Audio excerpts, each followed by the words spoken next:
चिंता की ओर ले जाता है, आपके जीवन को समाप्त कर देगा। आपका मन ऐसा होगा कि अपने जीवन को इसी जगह समाप्त कर दे।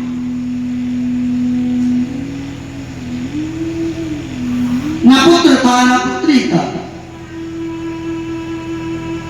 महाराज पंडित जी ने विचार किया, जब मेरे जीवन में ना तो पुत्र है ना पुत्री है, अपने इस जीवन को रख करके ही क्या करेंगे। पंडित जी ने विचार कर लिया, अपने जीवन लीला को समाप्त कर लेना चाहिए। परेशान होकर के सरकार समाज से ताने को सुनकर के अपने जीवन में इन्होंने विचार किया, इससे अच्छा है अपने जीवन लीला को समाप्त कर लेना चाहिए, क्योंकि बीमारी जंगल की ओर चल पड़े, अपने जीवन को समाप्त कर लेना है। जैसे ही महाराज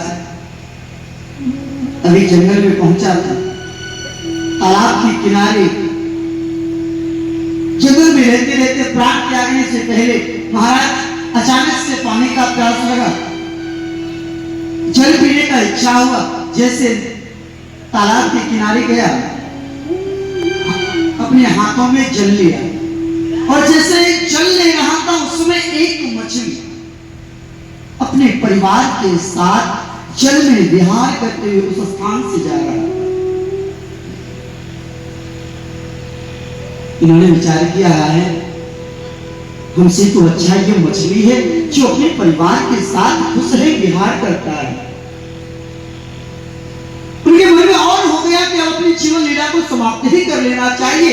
जैसे ये विचार ही कर रहा था कि जीवन समाप्त करना है, एक महात्मा पहुंचे, पंडित जी को रास्ते का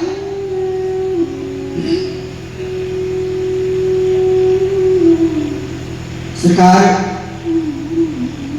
महात्मा ने आत्मनिष्ठ महाराज से पूछा, कथम रोदसी विप्रम त्वं काते चिंतावलीयसि। ये आत्मनिष्ठ, आपके मुखमंडल पर ये जो चिंता दिखाई देता है, इसका कारण क्या है, आप बताएंगे क्या?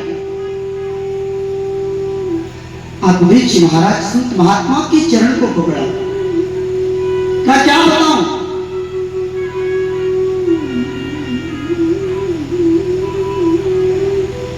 दिग्जीवितं प्रजाहीनं दिग्गृहं च प्रजाविना दिग्धनं चानस्य पतस्य दिग्कुलं संतति विना। सरकार, पुत्र के बिना जीवन को धिक्कार है, पुत्र के बिना धन को धिक्कार है, पुत्र के बिना सरकार पूरे कुल को धिक्कार है। और सरकार एक बात बताऊं, पाल्येत या मया धेनु सा बंधता सर्वता बंध। मेरे द्वारा एक गाय को पालना, वो भी बंध्या हो गई। मैं जिस वृक्ष को लगाता हूं वो भी बंध्या हो जाता है। मैं परेशान हो गया हूं, अपनी जीवन लीला को समाप्त करना चाहता हूं। इन्होंने कहा, एक बात बताओ, क्या आपके बावरे होने से क्या आपका कार्य हो जाएगा? अरे सरकार, आप पुत्र के लिए आप चिंता करते हैं। एक पुत्र महाराज, अंग महाराज को एक पुत्र था, क्या अंग महाराज ने अपने पुत्र से सुख प्राप्त कर पाया था? अरे सरकार, सगर महाराज जो है, सगर महाराज को 60,000 पुत्र था, क्या उन्होंने अपने इस जीवन लीला में महाराज सुख प्राप्त कर पाया था? अरे सरकार, पुत्र का चिंता करते हैं।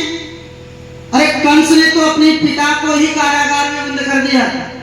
उससे भी एक बात बताऊं, चराचर जगत के परमात्मा कौन? भगवान श्री राम। राजा दशरथ जी का जिसमें प्राण छूटने का समय हुआ था, क्या उनके पास कोई पुत्र उपस्थित हो पाया था? फिर आप पुत्र के लिए चिंता करते हैं।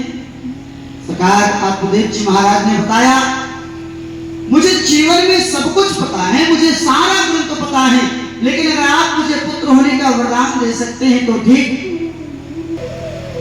अन्यथा मुझे जीवन लीला से समाप्त होने से मत रोको। समय होने के साथ महाराज आत्मदेव महाराज, महात्मा ने आत्मदेव महाराज को पहले कहा, आपके जीवन रेखा को देखता हूं, सप्तम जन्मावधि तम पुत्रो नैवचो नैवचो। हे पंडित जी, एक बात बताऊं, आपके जीवन में एक जन्म कौन पूछे, 7 जन्म तक आपको ना पुत्र होगा ना पुत्री होगी। महाराज ने बताया कि मुझे सब पता है, मैं जानता हूं कि मुझे 7 जन्म तक कोई पुत्र नहीं होगा। जब आप ये देख सकते हैं कि 7 जन्म तक मुझे कोई पुत्र या पुत्री नहीं होगा, तो इस प्रकार आप ये भी जानते होंगे कि मुझे कब होगा। सरकार जब देख महात्मा ने देख लिया, ये बात को मानेगा नहीं। समय आने के साथ महात्मा ने आत्मदेव जी महाराज को एक फल दिया। फल देने के बाद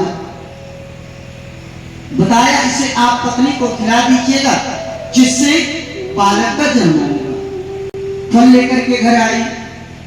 जैसे आत्मदेव जी महाराज घर आया, घर आने के बाद पत्नी को जैसे ही फल दिया, जी ऐसा कीजिए ना, संत महात्मा से आशीर्वाद प्राप्त हुआ है, फल लेकर के आए हैं, आप इस फल को ग्रहण कीजिए, जिससे पुत्र की प्राप्ति होगा। महाराज फल तो लिया, और फल लेने के बाद महाराज आप देखते हैं ना, अगर घर में महाराज पतिदेव अगर एक तो कान का बाली लेते आए, तो महाराज अपने अपने साथ साथ 3 पड़ोसी को जरूर दिखाएगा। अपनी जो घरेलू मित्र हैं उनको जरूर दिखाएगी, देखिए तो कहीं इसमें कुछ मिलावट तो नहीं। अब हो सकता है अगर कितना भी बढ़िया पति लेकर के आया हो, अगर दोस्त कह दे उनका सखी कि इसमें कुछ मिलावट है, तो महाराज वो वापस हो जाएगा।